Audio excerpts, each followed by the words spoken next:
Today is the first day of Navaratri 2024, 3rd October, and we will be looking at the Durga Saptasathi. Durga Saptasathi is a Hindu religious text describing the victory of the goddess Durga over the demon Mahishasura. Durga Saptasathi is also known as the Devi Mahatyam, Chandi Part, and contains 700 verses arranged into 13 chapters. The first chapter of Durga Saptasathi is based on the slaying of Madhu and Kaitab. First, let's meditate on Mahakali. I resort to Mahakali, who has 10 faces, 10 legs, and holds in her hands the sword, disc, mace, arrows, bow, club, spear, missile, human head, and conch, who is three-eyed, adorned with ornaments on all her limbs, and luminous like a blue jewel, and whom Brahma extolled in order to destroy Madhu and Kaitab when Vishnu was in mystic sleep.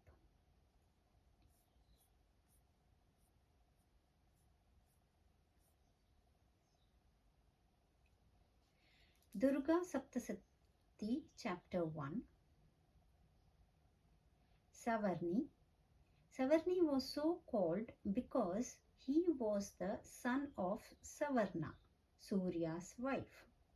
He became King Surata in the second Swarosika Manvantara, son of Surya, is called the eighth Manu. Listen while I describe in detail about his birth, how Savarni, illustrious son of Surya, became the lord of the eighth Manvantara. One cycle of creation is divided into 14 Manvantaras. The period ruled over by one Manu is called a Manvantara.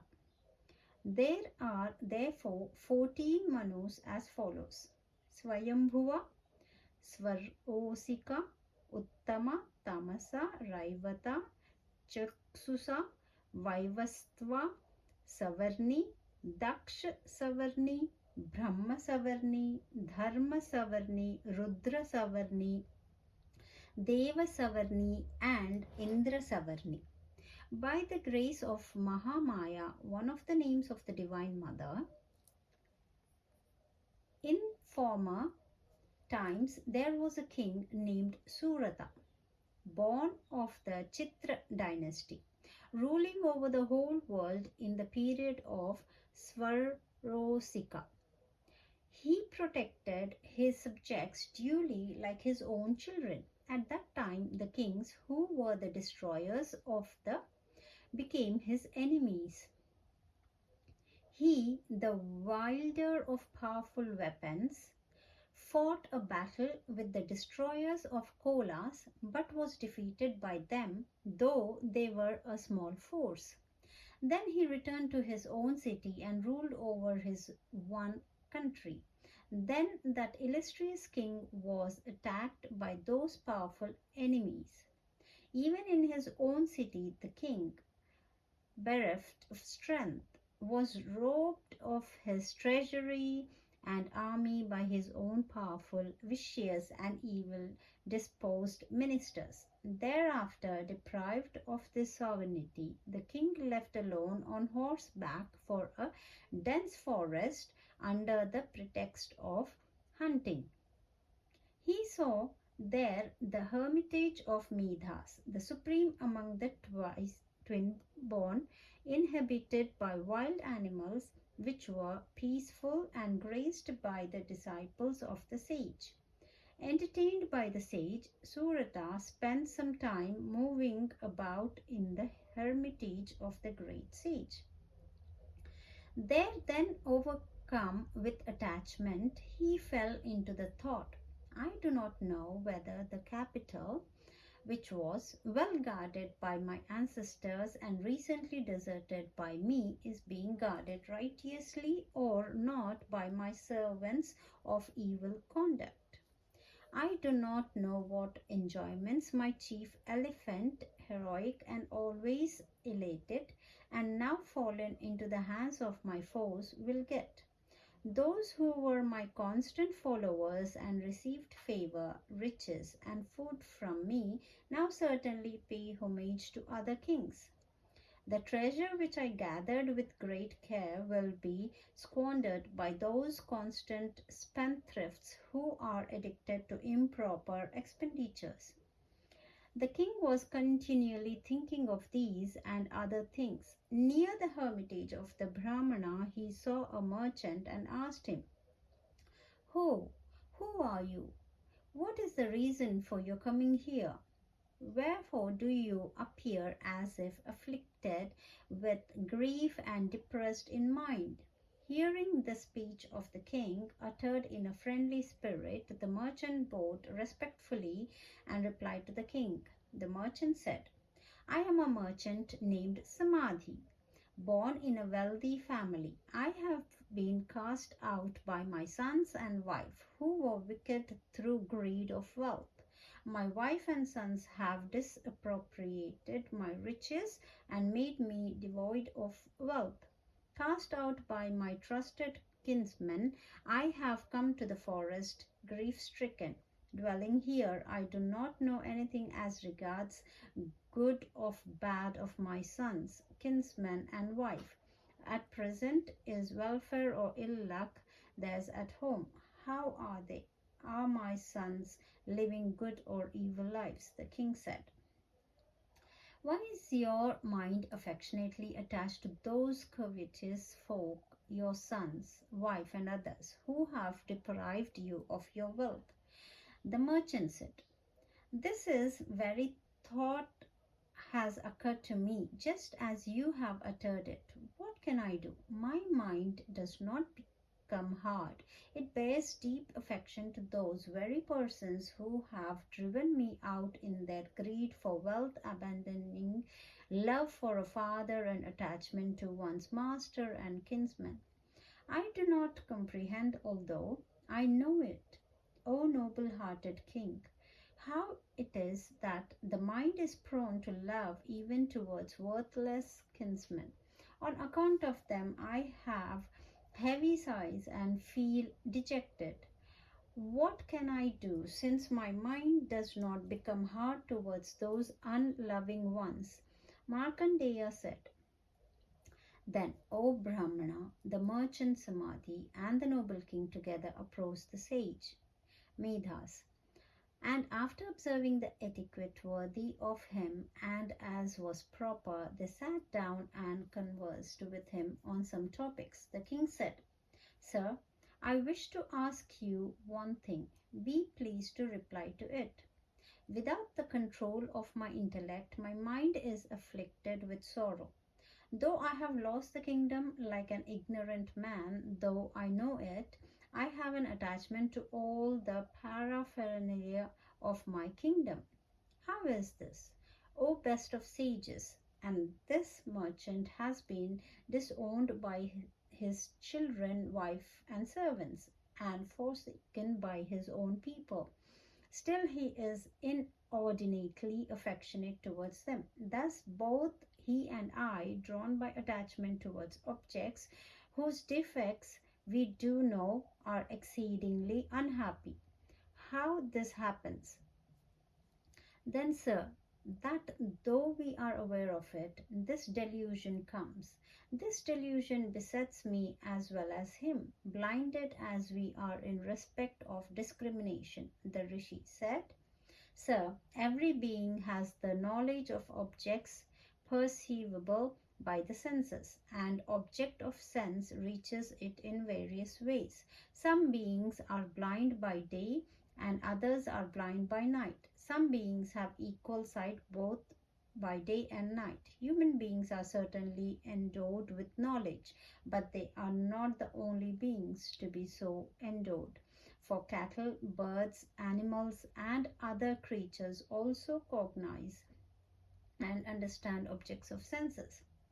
The knowledge that men have, birds and beasts too have, and what they have, men also possess, and the rest, like eating and sleeping, is common to both of them. Look at these birds, which though they possess knowledge and are themselves distressed by hunger, are yet, because of the delusion, engaged in dropping grains into the beaks of their young ones. Human beings are, O tiger young among men, attached to their children because of greed for return help. Do you not see this? Even so, men are hurled into the whirlpool of attachment, the pit of delusion, through the power of Mahamaya, who makes the existence of the world possible. Marvel not at this. This Mahamaya is the Yoga Nidra of Vishnu, the Lord of the world. It is by her the world is deluded. Verily, she, the Bhagavati, the Mahamaya, forcibly drawing the minds of even the wise, throws them into delusion. She creates this entire universe, both moving and unmoving. It is she who, when propitious, becomes a boon giver to human beings for their final liberation. She is the supreme knowledge, the cause of final liberation and eternal. She is the cause of the bondage of transmigration and the sovereign over all lords. The king said, Venerable sir, who is that Devi whom you call Mahamaya? How did she come into being, and what is her sphere of action? O Brahmana, what constitutes her nature? What is her form? Where from did she originate? All that I wish to hear from you. O you supreme among the knowers of Brahman, the Rishi said, she is eternal, embodied as the universe. By her all this is pervaded. Nevertheless, she incarnates in manifold ways. Hear it from me. When she manifests herself in order to accomplish the purposes of the Devas, she is said to be born in the world, though she is eternal.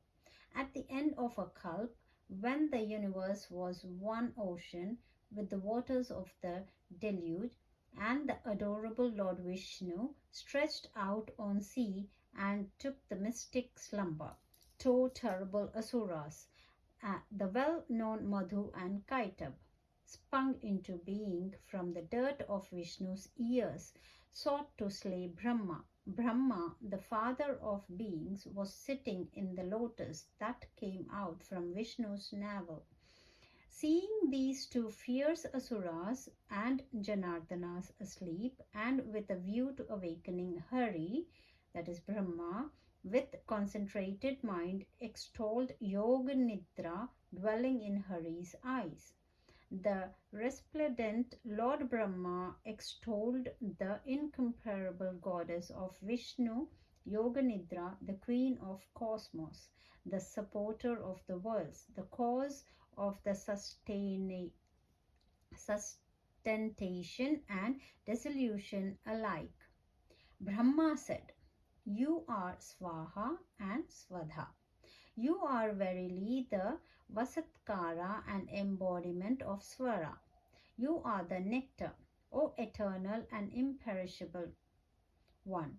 You are the embodiment of the threefold mantra. You are half a matra, though eternal. You are verily that which cannot be uttered specifically. You are Savitri and the supreme mother of the Devas. By you, this universe is born. By you, this world is created. By you, it is protected. O Devi, and you always consume it at the end. O you who are of the form of the whole world. At the time of creation, you are the form of the creative force. At the time of sustentation, you are of the form of the protective power. And at the time of the dissolution of the world, you are the form of the destructive power. You are the supreme knowledge as well as the great nescience, the great intellect and contemplation, as also the great delusion, the great Devi, as also the great Asuri. You are the primordial cause of everything, bringing into force the three qualities. You are the dark night of periodic dissolution. You are the great night of final dissolution and the terrible night of delusion. You are the goddess of good fortune, the ruler, modesty, intelligence, characterized by knowledge, bashfulness, nourishment, contentment, tranquility, and forbearance. Armed with sword, spear, club, discus, conch, bow, arrows, slings, and iron mace, you are terrible, and at the same time you are pleasing, yea, more pleasing than all the pleasing things and exceedingly beautiful. You are indeed the supreme Ishwari, beyond the high and low. And whatever of wherever a thing exists, or non real, whatever power, all that possess is yourself. Oh, you who are the soul of everything, how can I extol you? By you, even he who creates, sustains, and devours the world is put to sleep. Who is here capable of extolling you? Who is capable of praising you? Who have made all of us, Vishnu, myself, and Shiva, take our embodied forms? O Devi, being lauded thus, bewitch these two unassailable asuras, Madhu and Kaitab, with your superior powers. Let Vishnu, the master of the world, be quickly awakened from sleep and rouse up his nature to slay these two great asuras. The Rishi then said, there, the Devi of delusion, extolled thus by Brahma, the creator, in order to awaken Vishnu for the destruction of Madhu and Kaita, drew herself out from his eyes, mouth, nostrils, arms, heart, and breast, and appeared in the sight of Brahma of inscorruptible birth.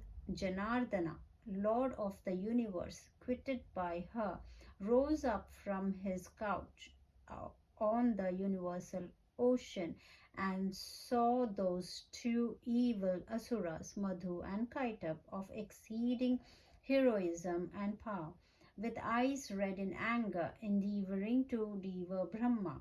Thereupon the all-pervading Bhagavan Vishnu got up and fought with asuras for 5,000 years, using his own arms as weapons, and they, frenzied with their exceeding power and deluded by Mahamaya, exclaimed to Vishnu, ask a boon from us. Bhagavan Vishnu said, if you are satisfied with me, you must both be slain by me now.